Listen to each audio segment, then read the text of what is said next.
Cuando el libro de Apocalipsis describe a los salvos en el tiempo del fin, 2 veces, no una, los describe como los que guardan los mandamientos de Dios. En Apocalipsis 12:7 dice que son los que guardan los mandamientos de Dios y tienen el testimonio de Jesucristo, y en Apocalipsis 14:12 dice también que son los que guardan los mandamientos de Dios y tienen la fe de Jesús. No son pocos los cristianos que afirman que la ley de Dios está anulada desde la cruz, porque así se los enseña en su religión. Pero si es así, entonces, ¿por qué cuando Apocalipsis describe a los salvos, dice los que guardan los mandamientos de Dios? Te aseguro que tal como dice el título de este video, si no entiendes el rol de los 10 mandamientos dentro del gran conflicto, jamás vas a poder entender el plan de salvación. Si queremos estar incluidos entre los salvos, entender las características y cómo son descritos, se hace crucial, ¿no te parece? Empezamos.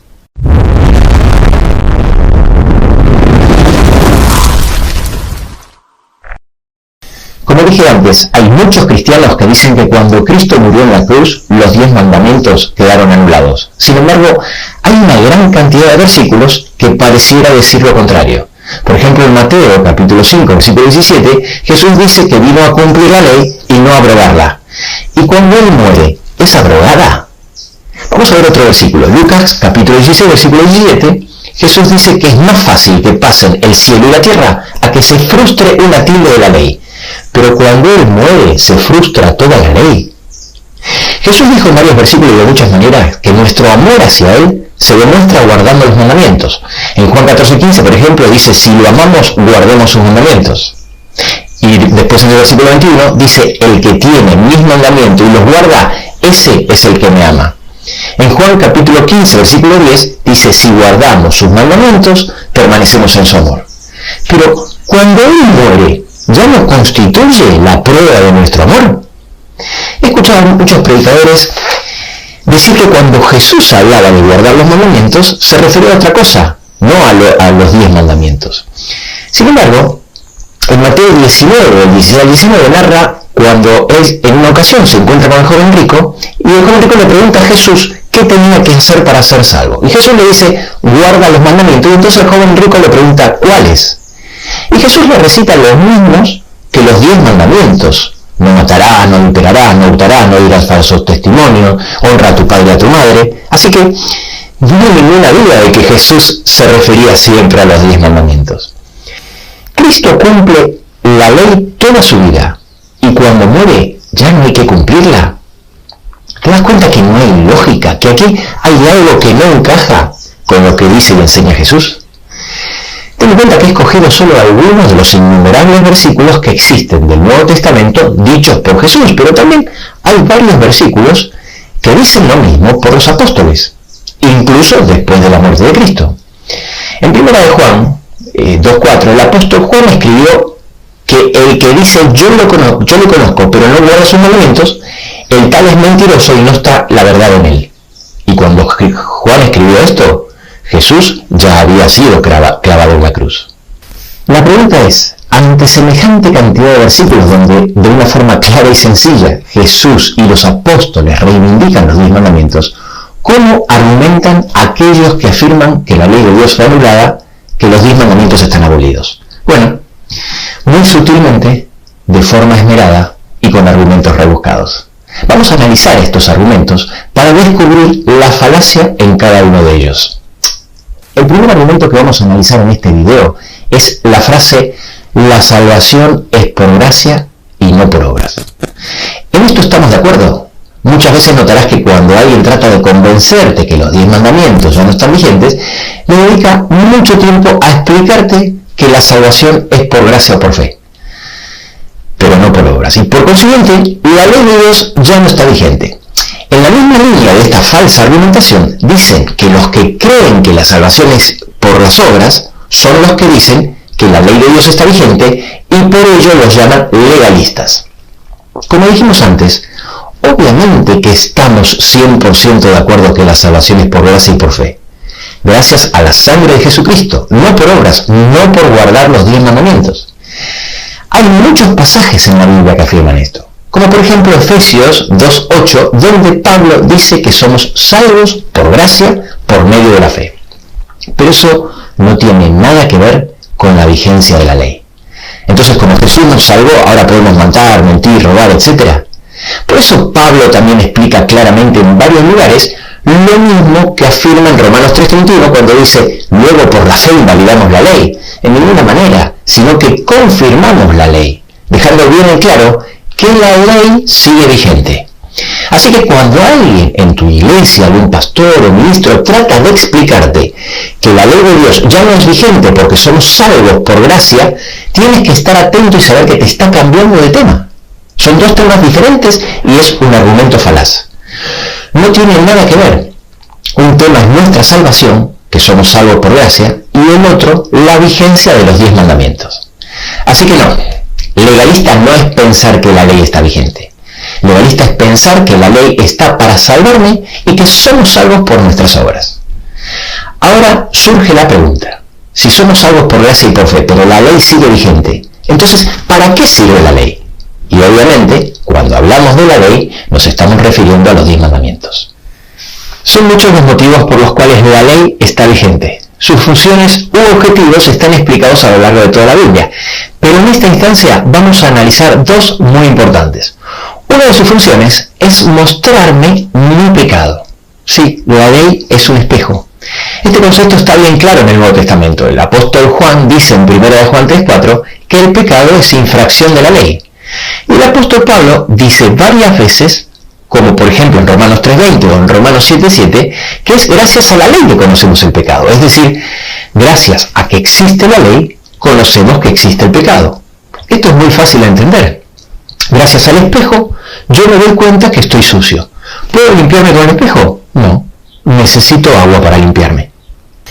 Es imprescindible que entendamos esto para entender el gran conflicto y el plan de salvación. Todos los cristianos hoy en día predican que Jesús vino a este mundo a salvarnos. ¿Pero a salvarnos de qué? Los judíos creían que venía a salvarlos de los romanos y lo esperaban como un gran libertador. Se equivocaron y por eso no lo reconocieron. Esperaban otra cosa. Los cristianos creen que Jesús vendrá a salvarnos de Satanás. También están equivocados. Es verdad que al final vendrá como rey a librarnos de Satanás, pero eso es una consecuencia de la verdadera liberación, porque Jesús vino a salvarnos del pecado. Por eso tuvo que venir la primera vez como sacerdote y ahora es nuestro sumo sacerdote. Presta mucha atención a lo que te voy a decir, porque es crucial que entiendas esto.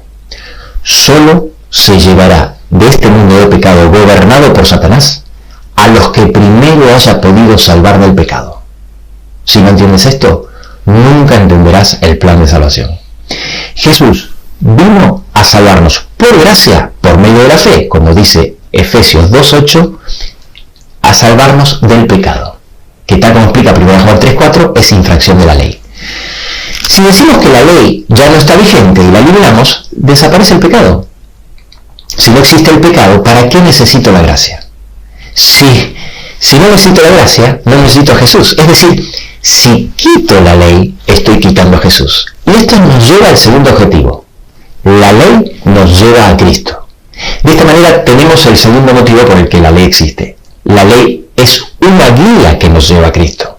Esto lo explica muy bien Pablo en Gálatas 3:24, donde dice que la ley es nuestro ayo que nos lleva a Cristo. El ayo era una persona encargada de cuidar y llevar a los niños a la escuela. No era el maestro, sino quien guiaba al niño hacia el maestro. Aquí ahora empieza a tener mucho más sentido el concepto de la ley. Ahora que tenemos más claro algunos de los objetivos de la ley, me enseña mi condición y me lleva a aceptar a Cristo, vamos a encajar lo dicho en el contexto del plan de salvación y vamos a explicar lo que la Biblia enseña de forma muy simplificada y sencilla. Tal como mencionamos anteriormente, y como dice Efesios 2:8, somos salvos por gracia por medio de la fe. Salvos por gracia porque Cristo murió por nosotros y su redención es un regalo gratuito. No hemos hecho nada para merecerlo. Y por medio de la fe, porque Dios salvará a aquellos que acepten por fe ese sacrificio expiatorio. Los salvos serán los que amen a Dios, tal como dice 1 Corintios 8:3, que dice que el que ama a Dios, ese es el conocido por él. Pero no podemos decir que amamos a Dios si no manifestamos amor al prójimo. En Lucas 10:27 le preguntaron a Jesús qué había que hacer para heredar la vida eterna, y Jesús confirmó que había que amar al Señor con todo tu corazón y a tu prójimo como a ti mismo. ¿Por qué? Porque tal como Jesús explicó en Mateo 25:40, si se lo hiciste a uno de estos mis hermanos más pequeños, a mí también lo hiciste, dijo Jesús. Por eso, en Juan 13:35 dice que en esto conocerán todos que sois mis discípulos, si tenéis amor los unos por los otros. Hasta ahí, todo perfecto, y estamos todos de acuerdo. Ahora, la gran pregunta es, ¿cómo demostramos ese amor a Dios y al prójimo? Ese es el quid de la cuestión. Bueno, la Biblia enseña claramente que el amor a Dios y al prójimo lo demostramos guardando sus mandamientos. Guardar los mandamientos es una consecuencia del verdadero amor. Juan 14:15 dice, si me amáis, guardad mis mandamientos, y en el versículo 21 dice, el que tiene mis mandamientos y los guarda, ese es el que me ama. Y en Juan 15:10 dice, si guardaréis mis mandamientos, permaneceréis en mi amor. Imaginemos esta situación. Un hombre dice que ama a su esposa, aunque de vez en cuando le es infiel. Tiene algunas escapaditas por ahí. Y Dios dice, no. Si amas a tu esposa, le debes ser fiel. En la infidelidad o en la traición no hay lugar para el verdadero amor. Ahora bien, en un extremo están los cristianos que dicen, sí, yo amo a Dios, yo amo a Jesús, a Cristo, pero no guardan sus mandamientos. Porque la mayoría de los cristianos o enseñan que los 10 mandamientos no están vigentes, que es el tema de este video, o enseñan que están vigentes, pero los han cambiado. Sobre los que creen esto hablaremos más adelante en otro video. Por eso el apóstol Juan explica que el que dice, yo le conozco, pero no guarda sus mandamientos, el tal es mentiroso y la verdad no está en él. Y en Mateo 7:21 dice que no todo el que me dice, Señor, Señor, entrará al reino de los cielos, sino el que hace la voluntad de mi Padre que está en los cielos. Y luego en el versículo 23 dice, nunca os conocí, apartaos de mí, hacedores de maldad. En realidad ahí dice anomían, que la mejor traducción sería violadores de la ley. Ahora, algunos podrían decir, bueno, pero entonces estamos en la misma. Para ser salvos tenemos que guardar los mandamientos. No, hombre, ¿cómo va a ser lo mismo? No tiene nada que ver. Volviendo al ejemplo anterior para que me entiendas, yo puedo serle fiel a mi esposa y no amarla, ¿no? Ese es precisamente el otro extremo. En el otro extremo está la gente que intenta guardar la ley de Dios, pero no hay una relación de amor con Dios. Los motivos para guardar los 10 mandamientos pueden ser muchos. Uno de ellos, precisamente, puede ser para ganar el cielo. Me esfuerzo en guardar los 10 mandamientos para ser salvo. Esto sí es ser legalista. Pero este otro extremo, expresado en la parte derecha del gráfico, no tiene nada que ver con lo que la Biblia enseña, expresado en verde en el centro. Puedes guardar la ley de Dios por muchos motivos. Puede ser por motivos sociales, estoy en una familia o comunidad religiosa donde soy aceptado mejor si me comporto religiosamente. O puede ser simplemente porque fui educado con altos estándares éticos. Cumplen la letra de la ley, pero no su espíritu. De esta forma estás bajo la ley, pero no bajo la gracia. Este era el problema que enfrentaba Jesús y los discípulos con los judíos de la época. Eran escrupulosos en la letra de la ley, pero carecían de amor. Y por supuesto es también el problema de no pocos cristianos hoy en día. La Biblia enseña que ninguna de las dos posturas de los extremos tiene una verdadera relación de amor con Dios. Presta mucha atención porque si entiendes esto entenderás lo más importante del plan de salvación. Los de la extrema izquierda, los que defienden que la ley de Dios ya no está en vigencia, acusan falsamente a los que enseñamos la postura bíblica como legalistas y que estamos bajo la ley y no bajo la gracia. No te dejes llevar por esta falacia. En Romanos 6, 14 y 15 dice que el pecado no se enseñoreará de vosotros, pues no estáis bajo la ley sino bajo la gracia. ¿Qué pues? ¿Pecaremos porque no estamos bajo la ley sino bajo la gracia? En ninguna manera, confirmando que la ley sigue vigente para los que están bajo la gracia. Y luego Pablo sigue explicando en el mismo capítulo que los que están bajo la gracia van saliendo de la esclavitud del pecado gradualmente como fruto de la santificación que lleva a vida eterna. Sí, así es, Jesús vino a salvarnos del pecado. A salvarnos del pecado, no a darnos licencia para ejercerlo. Cuando Pablo habla en Romanos 6:22 que hemos sido libertados del pecado, no solo se refiere a eximidos de su condena, sino libertados de su práctica. Por supuesto, de forma gradual, la santificación dura toda la vida. En 1 de Juan 5:3 nos dice que el amor de Dios es que guardemos sus mandamientos, los cuales no son gravosos. Ahora, esa obediencia a la ley, por supuesto que no es un medio para ganar la salvación, sino como dice en la continuación del versículo que tenemos escrito arriba y que hemos estado hablando desde el principio, Efesios 2:8, donde dice que la salvación es por gracia, por medio de la fe. Luego ese versículo continúa diciendo, no es el resultado de las obras para que nadie se gloríe. ¿Te das cuenta la diferencia entre los dos extremos? Por supuesto que ahora empieza a tener mucho más sentido el concepto de la ley.